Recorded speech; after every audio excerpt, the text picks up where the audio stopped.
സർവകലാശാലയിലെ അധികാരപ്പോരിലെ അസാധാരണ പ്രതിസന്ധിയുമായി ബന്ധപ്പെട്ടുള്ള റിപ്പോർട്ടുകളിലേക്ക് രജിസ്ട്രാറായി മിനി കാപ്പനെ നിയമിച്ച VC മോഹനൻ കുന്നുമേൽ ഉത്തരവിറക്കി. തൊട്ടു പിന്നാലെ VCയുടെ ഉത്തരവ് മറികടന്ന് KS അനിൽകുമാർ സർവകലാശാലയിലേക്ക് എത്തുന്നു. അനിൽകുമാറിനെ തടയണമെന്ന VCയുടെ നിർദ്ദേശം സുരക്ഷാ ഉദ്യോഗസ്ഥർ അവഗണിച്ചു. ദൃശ്യങ്ങളിലേക്ക് ആദ്യം.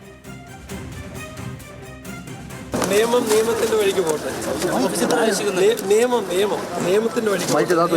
അപ്പൊ VC പറയാൻ നിയമവിരുദ്ധമായാണ്. മുന്നോട്ട് പോകും. അതെ, കോടതി അടിസ്ഥാനത്തിൽ തന്നെയാണ്. കോടതി മറ്റൊരു തീരുമാനം അംഗീകരിക്കില്ല. കേരള സർവകലാശാല പോരിൽ തലസ്ഥാനം ഇന്നും യുദ്ധക്കളമായി. സർവകലാശാല ആസ്ഥാനത്തേക്കുള്ള DYFI, AIYF, AISF മാർച്ചിൽ സംഘർഷം. പോലീസ് ജലപീരങ്കി പ്രയോഗിച്ചു.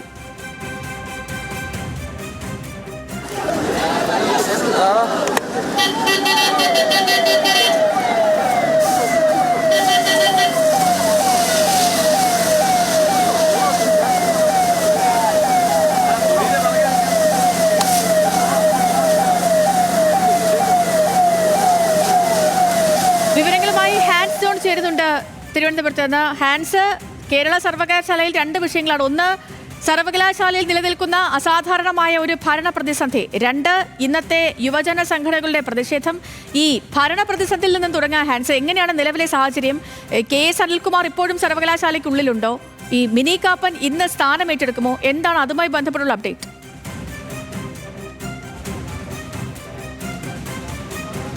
സേതു, കേരള സർവകലാശാലയിലെ ഭരണപ്രതിസന്ധി രൂക്ഷമാകുകയാണെന്ന് തന്നെയാണ് നമുക്ക് ലഭിക്കുന്ന വിവരം. അതിന് പ്രധാന ഉദാഹരണം നമുക്ക് നൽകാൻ കഴിയുന്നത് അല്പസമയം മുമ്പാണ് ഈ സർവകലാശാലയിലെത്തിയ കുറച്ച് വിദ്യാർത്ഥികൾ ഈ സർവകലാശാല ആസ്ഥാനത്തേക്ക് പ്രവേശിക്കാൻ കഴിയാതെ ഇവിടെ കൂട്ടം കൂടി നിൽക്കുന്ന ഒരു അവസ്ഥയുണ്ടായി. പിന്നീട് പ്രവേശന ഫീസ്, പരീക്ഷയുമായി ബന്ധപ്പെട്ട ഫീസ് അടയ്ക്കാനാണ് ആ വിദ്യാർത്ഥികൾ വന്നത്.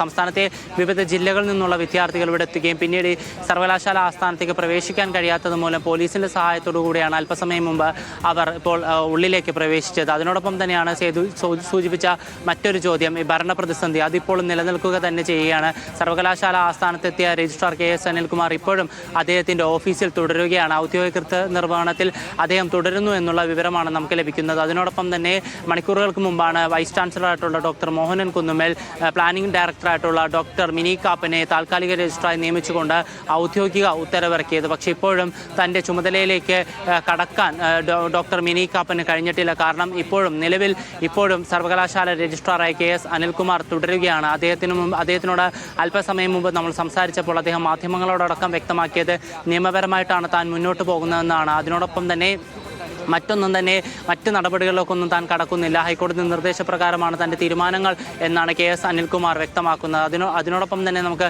മനസ്സിലാക്കാൻ കഴിയും, സർവകലാശാലയിൽ ഇനി ഒരു അന്തിമ ഉത്തരവ് വരുന്നതുവരെ സർവകലാശാലയിൽ 2 രജിസ്ട്രാർമാരുണ്ടാകും എന്നുള്ളത് തന്നെയാണ്. സിൻഡിക്കേറ്റ് നിയമിച്ച രജിസ്ട്രാർ KS അനിൽകുമാറും അതിനോടൊപ്പം തന്നെ വൈസ് ചാൻസലർ നിയോഗിച്ച ഡോക്ടർ മിനി കാപ്പനും രജിസ്ട്രാർമാരായി കേരള സർവകലാശാലയിൽ തുടരും എന്നുള്ള വിവരമാണ് നമുക്ക് ലഭിക്കുന്നത്. മറ്റൊന്ന്, ഇന്ന് കേരള സർവകലാശാലയിൽ നടന്ന പ്രതിഷേധങ്ങളുമായി ബന്ധപ്പെട്ടതുകൊണ്ടാണ്. വിവിധ സംഘടനകളുടെ പ്രതിഷേധം, വിവിധ യുവജന സംഘടനകളുടെ പ്രതിഷേധങ്ങളുണ്ടായിരുന്നു. ഈ കഴിഞ്ഞ ദിവസത്തെ SFIയുടെ പ്രതിഷേധം പോലെ അങ്ങനെ എല്ലാം കൈവിട്ടു പോയ നിലയിലേക്ക് എത്തിയില്ല എങ്കിലും വലിയ പ്രതിഷേധമുണ്ടായിരുന്നു. പോലീസ് പ്രതിരോധം തീർത്തു. എന്താണ് നിലവിലെ സാഹചര്യം?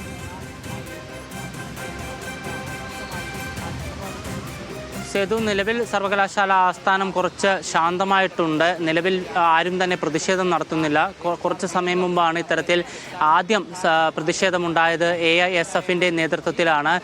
കുറച്ച് വിദ്യാർത്ഥികൾ സർവകലാശാലയുടെ ആ ഭാഗത്ത് കൂട്ടം കൂടി നിൽക്കുകയും അവിടെ നിന്ന് പിന്നീട് സർവകലാശാലയുടെ പ്രധാന കവാടത്തിലേക്ക് ഓടിയെത്തുകയും ചെയ്യുകയാണ് ഉണ്ടായത്. പിന്നീട് പോലീസിൻ്റെ നേതൃത്വത്തിൽ ഇവരെ ബലം പ്രയോഗിച്ച് അറസ്റ്റ് ചെയ്ത് നീക്കി. 3 വണ്ടിയിലാണ് AISF പ്രവർത്തകരെ പോലീസ് ഇവിടെ നിന്ന് അറസ്റ്റ് ചെയ്ത് നീക്കിയത്.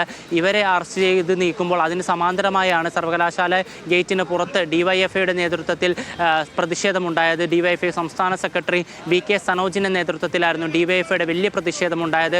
3ലധികം തവണ ജലപീരങ്കി പോലീസ് DYFI പ്രവർത്തകർക്കെതിരെ പ്രയോഗിച്ചു. അതിനോടൊപ്പം തന്നെ VK സനോജിൻ്റെ ഭാഗത്തു നിന്നുണ്ടായ നിലപാട് ഇത്തരത്തിലായിരുന്നു. സർവകലാശാലകളെ ഗവർണറുടെ നേതൃത്വത്തിൽ വൈസ് ചാൻസലറെ ഉപയോഗിച്ചുകൊണ്ട് കാവ്യവൽക്കരിക്കാനുള്ള ശ്രമം അംഗീകരിക്കില്ല. അതിനോടൊപ്പം തന്നെ വൈസ് ചാൻസലറായിട്ടുള്ള ഡോക്ടർ മോഹനൻ കുന്നുമേൽ സർവകലാശാല ആസ്ഥാനത്ത് പ്രവേശിക്കണമെങ്കിൽ അത് ഡിവൈഎഫ്ഐ തീരുമാനിക്കുന്ന നിലപാടിലേക്ക് എത്തിക്കരുതെന്നുള്ള ഒരു മുന്നറിയിപ്പും സനോജിൻ്റെ ഭാഗത്തുനിന്ന് ഉണ്ടായി. കൂടാതെ ഡിവൈഎഫ്ഐയുടെ നേതൃത്വത്തിൽ SFIയെ പിന്തുണച്ചുകൊണ്ട് ഇനിയും വലിയ പ്രതിഷേധങ്ങൾ ഉണ്ടാകുമെന്ന താക്കീതും നൽകിയാണ് ഡിവൈഎഫ്ഐ ഇവിടെ നിന്ന് പ്രതിഷേധം അവസാനിപ്പിച്ചത്. അതിനോടൊപ്പം തന്നെ അതിനുശേഷമാണ് AIYFിൻ്റെ നേതൃത്വത്തിൽ ഒരു ചെറിയൊരു പ്രതിഷേധമെങ്കിലും ഉണ്ടായത്. AIYFിൻ്റെ പ്രതിഷേധത്തിനെതിരെ പോലീസിൻ്റെ ഭാഗത്തു നിന്ന് ജലപീരങ്കി ഉപയോഗിക്കുന്ന ഒരു നടപടി ഉണ്ടായി.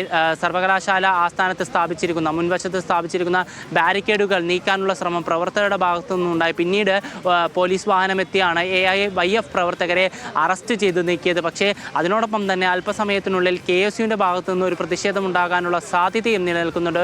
ഒരു സമര സംഗമമാണ് KSUവിൻ്റെ ഭാഗത്തു നിന്ന് ഉദ്ദേശിക്കുന്നത്. എന്തായാലും സർവകലാശാല ആസ്ഥാനം ഇന്നും പ്രതിഷേധ ചൂടറിഞ്ഞു. വരും ദിവസങ്ങളിലും ഇത്തരത്തിലുള്ള പ്രതിഷേധം ഉണ്ടാകുമെന്ന സൂചന തന്നെയാണ് നിലനിൽക്കുന്നത്. കാരണം ഇപ്പോഴും വൈസ് ചാൻസലറായിട്ടുള്ള ഡോക്ടർ മോഹനൻ കുന്നുമേൽ സർവകലാശാല ആസ്ഥാനത്തേക്ക് എത്തിയിട്ടില്ല. അദ്ദേഹം ഇവിടേക്ക് എത്തുകയാണെങ്കിൽ SFIയുടെ നേതൃത്വത്തിലും മറ്റ് സംഘടനകളുടെ നേതൃത്വത്തിലും പ്രതിഷേധം ഉണ്ടാകാനുള്ള സാധ്യത നിലനിൽക്കുന്നുണ്ട്. സേതു. ഓക്കെ ഹാൻസ്, വ്യക്തമാണ്.